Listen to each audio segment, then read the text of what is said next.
Oke, bismillahirrahmanirrahim. Assalamualaikum warahmatullahi wabarakatuh. Saya Farhan Rizky Rahmadi dari kelas 4B ingin menjelaskan codingan yang digunakan untuk membuat sebuah game dari aplikasi Virtual Studio Code. Nah, di sini ada main dartnya. Di sini ada beberapa komponen. Yang pertama import. Yang pertama ada input package flutter material.dartnya.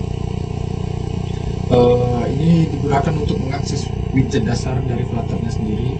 Terus yang kedua ada import package Pong game-nya. Yang ini mengimpor file port Pong.dart-nya yang mungkin berisi logika dari tampilan untuk game Pong itu sendiri. Terus ada fungsi main-nya. Ini adalah titik awal eksekusi aplikasi. Fungsi ini menjalankan aplikasi Flutter dengan memanggil run app dan masukkan my app-nya sebagai root widget. Di sini ada my app-nya, kelas my app-nya atau class my app-nya. Ini adalah kelas untuk mengextend stateless widget, yang berarti bahwa widget ini tidak memiliki state yang berubah-ubah, jadi hanya tetap untuk satu state saja. Terus ada const my app-nya. Konstanta ini dideklarasikan untuk menunjukkan bahwa objek ini bersifat immutable atau tidak berubah, jadi hanya tetap dia hanya satu seperti itu.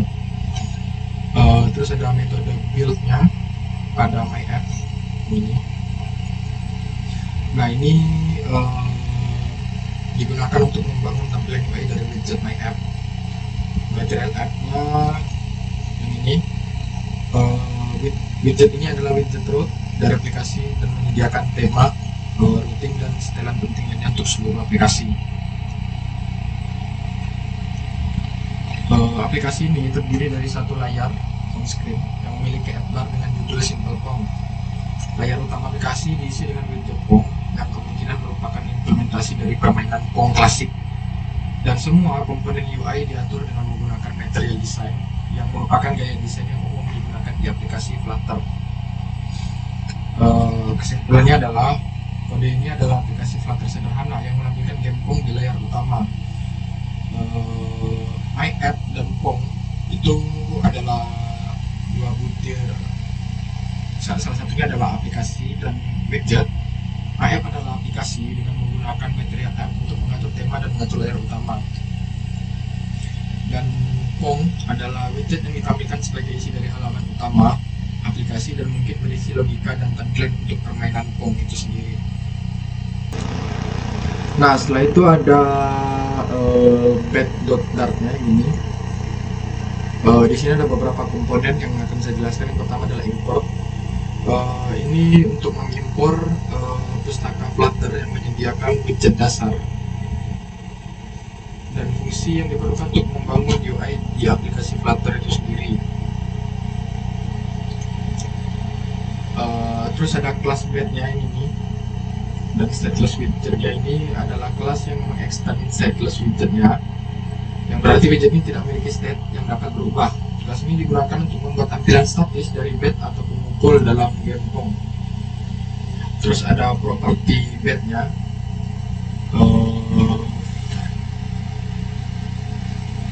Ada final width-nya atau height-nya.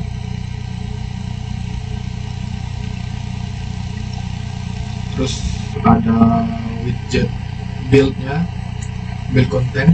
Ini digunakan untuk membangun tampilan UI dari widget bet. Terus ada width yang ini, height, dan container.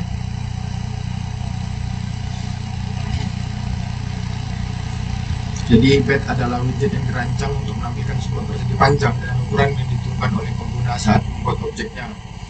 Karena bet merupakan stateless widget, tampilan dan ukuran bet tidak akan berubah setelah widget dibuat, kecuali jika aplikasi membangun ulang widget ini dengan parameter baru. Setelah itu ada ball.dart. Kode ini mendefinisikan sebuah widget di Flutter yang disebut ball, yang digunakan untuk menampilkan objek berbentuk bola atau lingkaran dengan warna tertentu. Ball sendiri adalah widget stateless yang berarti tampilannya tidak berubah setelah dibuat. Saya akan menjelaskan beberapa rinci dari kode tersebut. Yang pertama ada importkan dari awal. Ini juga untuk mengimport pustaka Flutter-nya itu sendiri dari aplikasi Flutter. Terus ada class ball-nya. Ini adalah kelas yang mengextend stateless widget, yang berarti widget ini tidak memiliki state yang dapat berubah. Ini adalah widget statis yang akan menampilkan bola di layar game yang akan kita buat. Terus ada konstruktor ball-nya. Konstruktor ini ditandai dengan kata kunci cons. Kira-kira adalah ini. Berarti jika widget ini dibuat dengan parameter yang sama dalam build metode yang berbeda, Flutter dapat mengoptimalkan dan menggunakan instance yang sama untuk menghemat memori. Terus ada widget build-nya. Ini nih digunakan untuk membangun tampilan UI dari widget ball itu sendiri. Terus ini ada cons double DM-nya sama dengan 50. Ini mendeklarasikan sebuah konstanta diam yang memiliki nilai 50. Konstanta ini digunakan menentukan diameter dari bola, yaitu 50 pixel. Terus ada return containernya ini, width, height, decoration serta decoration. Itu digunakan untuk mengubah tampilan dari ball atau UI yang kita buat.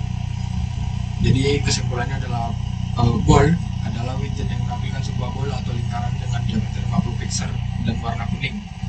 Seperti yang kita lihat, colornya di sini adalah kita atur yang berwarna kuning.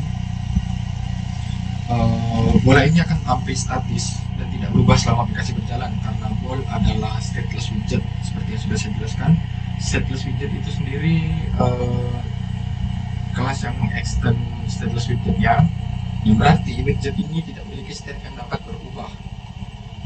Dan widget ini bisa digunakan sebagai bagian dari game atau aplikasi yang memerlukan elemen berbentuk bola. Oke, selanjutnya ada pong.dart-nya. Jadi pong.dart sendiri ini digunakan untuk mendemonstrasikan final projectnya itu sendiri, yang akan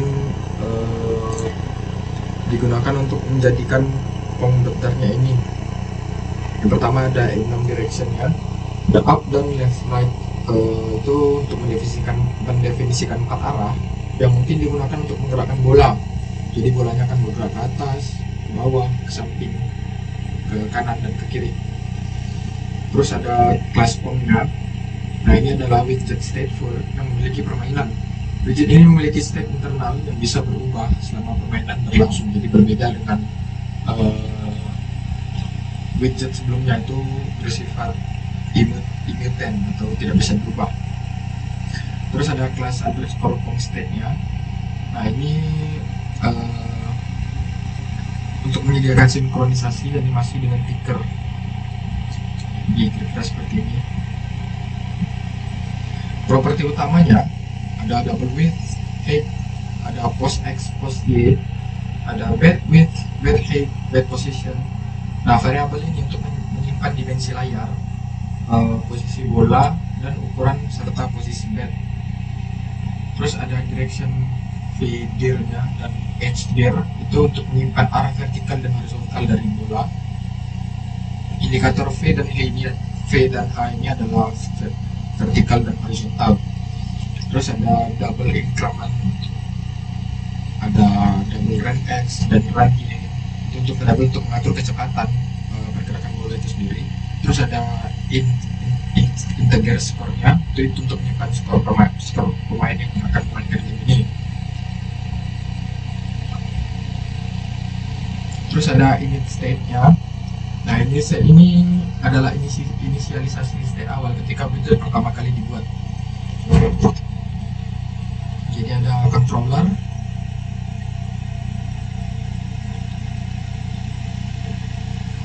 nah ini dia. Jadi controller ini diatur untuk menjalankan animasi dengan durasi sangat panjang. Jadi kita bisa mengatur waktunya itu secara berkala atau panjang. Nah, di sini ada bagian animationnya juga untuk menerapkan listener untuk mengubah posisi bola berdasarkan arah pergerakan kita. Terus ada build konteksnya ini. Nah, ini bagian buildnya ini itu untuk membangun tampilan UI dengan menggunakan layout buildernya ini memastikan UI responsif terhadap perubahan ukuran layar itu sendiri. Terus ada stack. Nah, ini stack digunakan untuk menempatkan elemen-elemen permainan seperti bola, bat, dan skor di atas satu sama lain.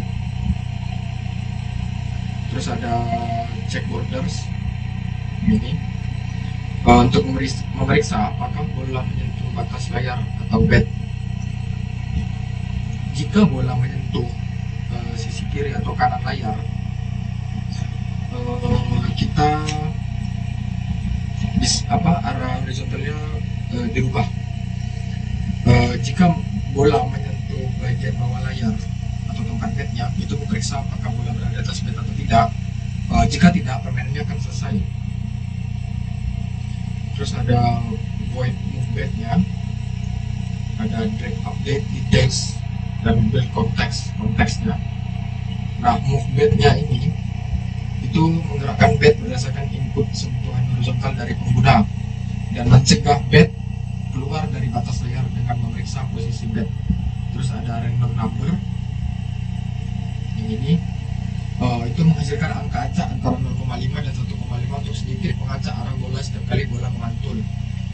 Dan show message ini build konteksnya itu untuk menampilkan dialog ketika permainan selesai atau ketika bola melewati bat. Pemain bisa memilih untuk memulai ulang permainan atau keluar. Jadi kode ini mengimplementasikan dasar permainan Pong, termasuk animasi pergerakan bola, deteksi tabrakan dengan batas layar dan bat, kontrol bat oleh pemain, serta penanganan ketika permainan berakhir. Dan setiap kali bola memantul dari bat, kecepatan bola sedikit meningkat, menambah tingkat kesulitan permainan itu sendiri. Nah, setelah saya coba untuk codingan ini ternyata bisa. Jadi saya sudah mencoba untuk run dan kira-kira setelah saya demonstrasikan itu akan menjadi seperti ini. Nah, ini adalah bentuk dari demonstrasi coding yang sudah dibuat. Kira-kira akan jadi seperti ini. Ini adalah game simple Pong yang sudah dibuat sedemikian rupa. Beberapa komen yang berada di dalam codingan itu sendiri itu sudah berjalan di sini, seperti batnya. Ini adalah batnya, ini adalah bolanya. Itu tidak bisa kita ubah, jadi tidak bisa dia bergeraknya sesuai dengan yang sudah kita coding.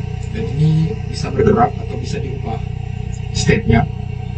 Nah, ini ada skornya. Nah, ketika saya terus menangkap bolanya, itu gamenya tidak akan selesai, itu tidak ada batasnya. Jadi ketika saya gagal, nah itu akan muncul pop-up seperti ini. Nah, ini adalah pop-up yang menyatakan bahwa kita itu ingin bermain lagi atau tidak. Ketika saya pencet yes, itu akan mengulang lagi dari skornya dan tata letaknya, itu akan mengulang semua, jadi kereset. Nah, ketika saya coba